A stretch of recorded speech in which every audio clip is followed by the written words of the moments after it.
Estamos hoje aqui para falar do nosso trabalho de conclusão do curso de Engenharia Metalúrgica da PUC Minas. O nosso trabalho é para falar sobre caracterização de refratário de válvula de lingotamento contínuo de alta alumina. O nosso orientador foi o professor mestre Paulo Luiz Santos Júnior e o nosso trabalho é composto pela Carolina Durães, pelo Emílio Augusto e por mim, Luciane Soares. Eu vou falar um pouco sobre a introdução do nosso trabalho. O nosso trabalho ele fala muito dos materiais refratários.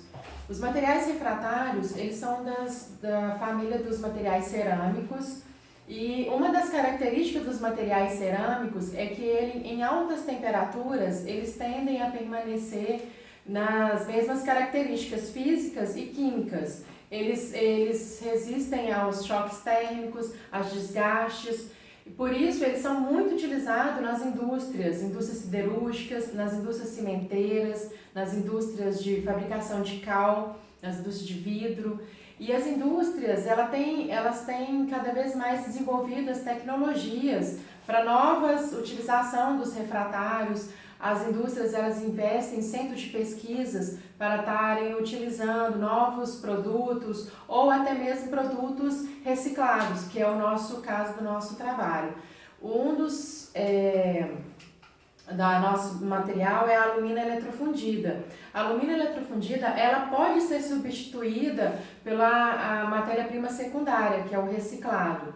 Então, a reciclagem ela está muito em alta, está muito visando muitas reciclagens de materiais, pelos materiais não está sendo fáceis de estar sendo extraídos, a cada vez mais o teor tem ficado cada vez mais baixo, então está sendo utilizado muito os reciclados. Então, um dos objetivos principais do nosso trabalho foi avaliar e caracterizar esse reciclado de válvula gaveta de lingotamento contínuo de alto alumina compostos metálicos em produtos refratários com matéria-prima secundária em substituição da alumina eletrofundida. Os objetivos específicos do nosso trabalho foi caracterizar lote reciclado de alumina com alto teor de alumina a partir de análise dos resultados das análises químicas, dos ensaios termogravimétricos, da calorimetria de diferencial de varredura, que foi o DSC, de fração de fluorescência de raio-x e o MEV. Outro objetivo do nosso trabalho foi avaliar os efeitos à queima de 300, 400 e 600 graus em forno mufla na passivação de reciclados de válvula luminosa de alto teor de alumina. Na parte da metodologia, eu vou explicar o seguinte. Recebemos doação de dois materiais refratários, uma amostra de reciclado, que já foi utilizada na indústria siderúrgica, e a outra amostra de peça refratária refugada, que não foi utilizada na indústria siderúrgica. A amostra do refratário refugado é um material que pesa 5 kg, ela não foi utilizada na indústria siderúrgica, é uma válvula de cor branca. A primeira coisa que nós fizemos foi a quebra via marreta. Posteriormente, nós fizemos uma operação unitária de britagem e após a britagem, nós fizemos um quarteamento para ter maior homogeneidade do material. Após a homogeneidade, fizemos uma classificação via peneira vibratória para obter uma granulometria de 2,36. Com isso, dividimos em 4 alíquotas, cada um pesando 100 gramas. A primeira ficou como testemunho, para fins de diferença entre antes e após cada análise. E as demais divididas em 3 alíquotas, cada um pesando 100 gramas, e enviado para o ensaio termogravimétrico. Após o ensaio termogravimétrico, foi enviado para o MEV e, por fim, difração e fluorescência de raio-x. Já a amostra reciclada, esse material já foi utilizado na indústria siderúrgica. Logo, a parte de beneficiamento não precisou ser utilizado, pois já contém na norma granulometria 2,36. Então, dividimos em 4 alíquotas, cada um pesando 100 gramas. A primeira como testemunho para análise antes e após de cada análise, e as 3 demais para o ensaio termogravimétrico a 300, 400 a 600 graus, consequentemente enviado para o MEV e difração e fluorescência de raio-x. E para complementar ainda mais o nosso trabalho, nós pegamos uma amostra a 600 graus Celsius e fizemos mais 2 testes, o DSC e o TGA. Bom, entrando na parte dos resultados, né, a primeira tabela que a gente obteve foi a dos ensaios termogravimétricos. Nessa tabela, a primeira coluna aqui traz para a gente os resultados da válvula porosa e a segunda coluna traz os resultados do reciclado luminoso. Cada uma das colunas aqui representam as temperaturas que a gente variou ao longo do ensaio, que são as temperaturas de 300, 400 e 600 graus Celsius. E a principal conclusão que a gente chegou ao final desse ensaio foi que as amostras não sofreram uma alteração muito significativa da massa antes e após o ensaio.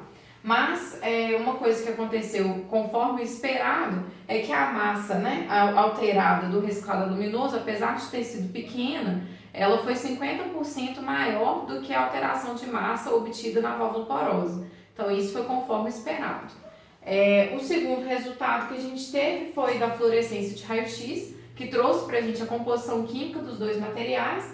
Novamente, a primeira coluna traz a amostra de válvula porosa e a segunda do reciclado luminoso. E nessa tabela aqui, a gente pode ver que a composição química dos dois materiais são diferentes. A válvula porosa, ela apresenta um teor de alumina maior e um teor de sílica menor em relação ao reciclado luminoso. Então, com isso, a gente chegou à conclusão que os dois materiais são diferentes. O material da indústria de refratários e o material que a gente recebe pós-utilização na usina siderúrgica. Posteriormente, a gente obteve 2 gráficos pela difração de raio-x e nele a gente pode perceber exatamente uma confirmação do obtido na tabela anterior. Para a amostra de válvula porosa, a gente pôde perceber picos de alumina, que era a fase predominante, enquanto na amostra de reciclado luminoso percebeu-se picos da fase mulita, que representa mais a fase de sílica do material. Por fim, né, os resultados dos ensaios TGA e DSC, nesses ensaios a gente pode perceber uma pequena variação aqui na curva, na temperatura de 100 graus, enquanto no segundo gráfico houve uma variação na curva de 200 a 300 graus, o que indica para a gente que existe algum contaminante, que é uma possível fonte de carbono, mas que a gente não pode determinar certamente qual contaminante que é. Bom, então, como conclusão do trabalho, a gente pôde perceber que nos testes de termogravimetria não houveram alterações significativas de ambas as amostras, apesar de o reciclado luminoso ter apresentado uma diferença um pouco maior, conforme esperado.